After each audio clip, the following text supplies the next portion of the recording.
गिबियावनो खुलुमबाय बयनिसिमबो जोंहा क'क्राझार जिल्लायाव एबा चिरां जिल्लाथिं बर्तमान जोंहा गामियारि रायजो राजाफ्रा निजा थाखा फैसा जों एबा गामिनि पुन्जि रांजों खामानि दामानि मावनांनायखौ नोंथांमोना सिगांनि भिडिअ सिखायाव निश्चय नुनो मोनखाबाय। दा बिथांमोना गोबां ससियेल मिडियानि गेजेरजों फोसावदों बा फोरमायदों गावसिनि दुखु दाहा एबा जि लामाजों हान्थामेला खालामो बे लामानि थाखाय बिथांमोना गोरबोजों बयनोबो रायजो राजानि सायाव फोरमायदों जे दा बर्तमान सोलिफुबाय थानाय इउपिपिएल सरकारनिसिम अर्थात फेरेंगा रन्जित बसुमतारी सारमोननिसिम गोबां बिथांमोनहा रिक्वेस्ट खालामदोंमोन एबा बिथांमोनहा मावगोन होननानै खोथा होदोंमोन जाहैदों। दा दिनै मावगोन होननानै खोथा होसेयावबो दिनैसिमबो थांब्लाबो जेबो जाजायाखै एबा गुरुत्थ लाजायाखै। बिनिखायनो बिथांमोनहा बिथांमोननि मावगोन होननाय रावखौ नेनो हायालासेनो रायजोनि जि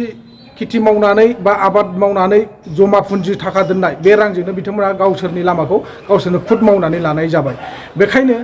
नोंथांमोना जाहाथे दिनैनि भिडिअखौ जोबजासिम नायोब्ला निश्चय बुजि मोनगोन बेफोरबायदिया गोबां जायगायाव जाफ्लेगासिनो दङ आरो जागासिनो दङ। मानो होननानै बुङोब्ला सरकारा गोबां रायजो राजाफोरखौ मावगोन बिदि हरगोन होननानै गोबां रायजो राजानि सायाव बा रायजो राजानि गोरबोआव मिजिं थिहोनानै दङ। नाथाय दिनैसिमबो बिथांमोना मोनफ्रोमबो मिजिंखौनो साक्सेस खालामनानै होनो हायाखै एबा मोनसेबो खामानिखौ मावफुंनानै होनो हायाखै। नोंथांमोना निश्चय बुजिगोन एबा मिथिमोनगोन जे दिनैनि भिडिअखौ जोबजासिम नायोब्ला बिथांमोना गावसिनि गोरबोजों मा फोरमायदों। बिथांमोननि जायगाया भावरागुरि एरियाथिं बिथांमोननि लामाया गैयाब्लाबो सान्तिपुर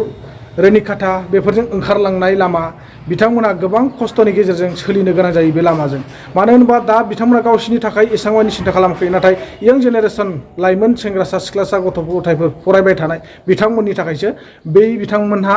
बे लामाखौ मावनो गोनां जादों। नङाब्लाथ' बिथांमोना सरकारनि हरगोन रथ' नेथ' होननाय बाथ्राखौ बिथांमोना नेनानै मावनो हायोमोन। नाथाय दिनैनि दिनाव बिथांमोननि रथ' थाथ' होननाय बाथ्राखौ नेयोब्ला फैबाय थानाय दैलाङाव जिथुनाखि अखा बोथोराव गथ'फ्रा हान्थिनो थाखाय गोबां खस्थ' जागोन होननानै बिथांमोना फोरमायदों। बेखायनो नोंथांमोना जाहाथे निश्चय जोबजासिम नायोब्ला बुजि मोनगोन दे लोगोफोर। आरो आं आसा खालामो नोंथांमोना जाहाथे सोरनिबा वान साइड जानानै बाथ्राफोरखौ बुंदों होननानै माब्लाबाबो दासान। जों जाबाय जिथिं दा बर्तमान सरकार सोलिगासिनो दङ बे बिथांमोननि सायाव जों एसेबाबो नारसिनहरखागोन। मानो होनबा जाहाथे मोजां जागोन नामा मोजां मावोब्ला बयनिबो रायजो राजानि थाखाय मोजां जागोन आरो जोंनिबो थाखाय मोजां जागोन। जाहाथे जोंनि बर' हारिया गोदोसोनानै दाथाथों बिथांमोनानो जोंनि बर' हारिखौ जेन गोजौ फारसे जौगालांनो खाबु होयो। बेखायनो जों बे बिथांमोनखौ बारे बारे खावलायबाय थानो गोनां जायो। नाथाय बे नङा जे जोङो सोरनिबा वान साइड जानानै बुङो बे बाथ्राया मालाबाबो नङा। गाबोन जुदि बिपिएफ सरकारा फैफिनोब्ला जों बिपिएफ सरकारखौबो बेफोरबायदिनो खुथार बुंनो गोनां जागोन एबा बिपिएफखौबो जोङो जावफ्लेबाय थानो गोनां जागोन। नोंथांमोना निश्चय बेखौ दासानदि माने जोङो सोरनिबा वान साइड जानानै बाथ्राफोरखौ बुङो एबा सोरखौबा जोङो वान साइड जानानै जावफ्लेबाय थायो होननानै नोंथांमोना बेखौ दासान। दा अब्ला लोगोफोरा आं बांद्राय गोबावखौ खालामनो सानलिया। नोंथांमोना रायजो राजाफ्रा गावसिनि गामियारि एबा ओनसोलारिनि सायाव मा फोरमायदों नोंथांमोना निश्चय नायनानै बुजिनानै लादो। जोङो बुंनांगोन जे सैथो खोथाखौनो जोङो बिपिएफनि सरकारनि आमोलाव माखासे बुस्थुखौ मोननो हाबाय। खिन्थु नैबे दानि सरकारा जोंनि थाखाय मावनानै होगोन होननानै जों आसा खालामदोंमोन। खिन्थु बिथांमोना मावना होनो हायाखै। गिदिर मोनसे हंकं बायदि लामा जानानै दङ। ओरै हाखर ओरैबो हाब्रां फेरेंगा सारा अलरेडि फैनानै गाव नुफैखाबाय। बाननानैबाबो साइकेलजों लांनानैबाबो बै गोदो बिपिएफ आमोलाव जानाय लामा बे लामासिम जों पहुंचायनानै बेखौ जों हरनांगौ जायो।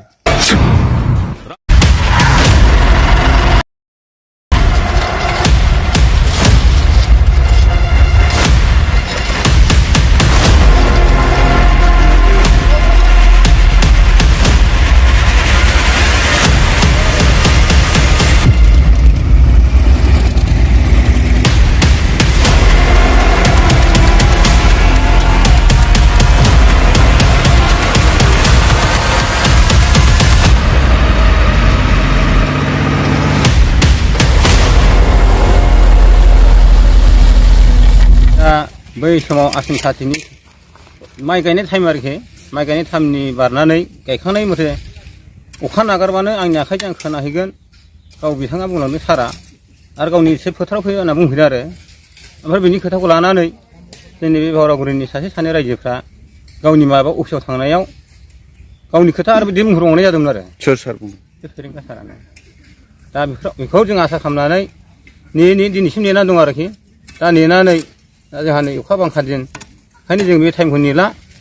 सरखारनि टाइमखौ होननानै जों पाब्लिकआनो जा थाइसेनि थाखा डिप'जिट थानायखौ जों रायजोनि फैसाखौ गारनानै दा मावबाय आरो माने दैज्लां समाव दहाय बुंलांखाबाय सासे आंनि लोगोआनो बुहुद खस्थ' भुगिनानै थानांगौ जोंनि मानसिया अखा बांखा स्कुलाव थांनाय मानाय बेजों हान्था मेला खाथिनोनो बुहुद बै 1 मास 2 मासनि फरायनो फुरा 1 मास बा 10 दिनसो अखा हाबाथाय स्कुलनि टाइमाव बन्द' जायो आरो गथ'फ्रा हान्था मेलाया हाब्रु जाबाय नैबे मोनसे हंखं बायदि लामा दं बेबो एकदम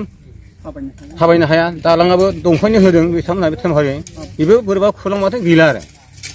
बाजार जानाय मानाय बुहुद खस्थ' ओमफ्राय दा गामि दरथाम दरब्रै ओरैबो दरथाम दरब्रैयानो दं दा जोंनि गामियाबो फुरा गिदिरानो बेखिनि मानसिया नैबे लामा दोंसेनि थाखाय खस्थ' मोनो आरो जोङो बे खुंग्रिं एलेकानि सिङाव थानाय बे बहरागुरि गामिनि आरो लोगोसे जोंनि एसे साहायाव थानाय बाथाबारि गामिनि दरनै गामिजों जों बे लामाखौ मावदों बेनि उद्देश्यआ जाहैबाय जोङो दानि सोलिबाय थानाय सरकार रुलिं सरकार बिथांमोननिफ्राय जों माखासे अननायखौ जों आसा खालामदोंमोन खिन्थु बिथांमोना जों बिथांमोननि सायाव थांनानै जोङो रिकुवेस्ट खालामबाबो बेखिनि खामानिखौ बिथांमोना मावना होनो हायाखै बेनिखायनो जोङो जोंनि गामिनि जाखिनि गामियाव एसे एनै रायजोयै मावनानै आबाद खेथि मावनानै मोननाय रांजों जोङो बे लामाखौ ट्रेक्टर आरो जेसिबि लिंहरनानै जों मावनाय जाबाय आरोखि बेयावथ' बे लामाया जोबोद गाज्रि बाहाय आरो जोंनि बे दनै गामिल' नङा आबावबो गोदान गोदान गामि खारनाय मेरला दङ गैयाबाबो 20-25 गामि दङ बेजोंनो गथ'फ्रा थांलाय फैलाय फरायनाय गथ'फ्रा क्लासाव थांनाय गथ'फ्रा बिराद उसुबिदायाव गोग्लैयो जे खोथाखौ बुंगोन सैथोखौनो बुंगोन जोङो मिडियायाव खायफा मानसिफ्रा जाना माला बुङो खिन्थु जोङो सैथो खोथाखौनो बुंगोन दिनै सैथो खोथाखौ बुंनायाव जोङो बेखौनो बुंनो नागिरदों जे माने बेहाय लोमजानाय साजानाय माखासे जगजारिफोर डक्टरनाव लांनांगौ हान्था मेला फरायनाय गथ'फोरनि थाखाय बा बै बोराय बुरै बा माखासे जेनेरेसनफ्रा माने बाहाय थांलाय फैलाय बिराद उसुबिदा आरोखि दा बेनि थाखायनो जोङो गिबियाव जोङो बुंनांगोन जे सैथो खोथाखौनो जोङो बिपिएफनि सरखारनि आमोलाव माखासे बुस्थुखौ मोननो हाबाय खिन्थु नैबे दानि सरकारा जोंनि थाखाय मावनानै होगोन होननानै जों आसा खालामदोंमोन खिन्थु बिथांमोना मावना होनो हायाखै बे लामाया डाइरेक्ट थांबाय अन्थाइ थाइथामनिफ्राय बे थांगोन रुनिकाटा आरो ओरै डाइरेक्ट थांबाय बियो सान्थिपुर थांबाय ओरैहाय भुटानावबो सान्थिपुर माथे भुटान थांबाय नङा होमबा बेनो आरोखि बे लामाया खमसे खम जों दा खोनाया बाहाय 7 किल'मिटारसो जागोन आरोखि दरनै गामिजों लानानै दा बेखौ खामानिखौ जों मावबाय आरोखि बेक्तिगत गामिनि फैसाजों जों मावबाय दिनैसिम जोङो नोंथांमोनाबो नाय दा नोंथांमोना मिडिया फैना नुबायना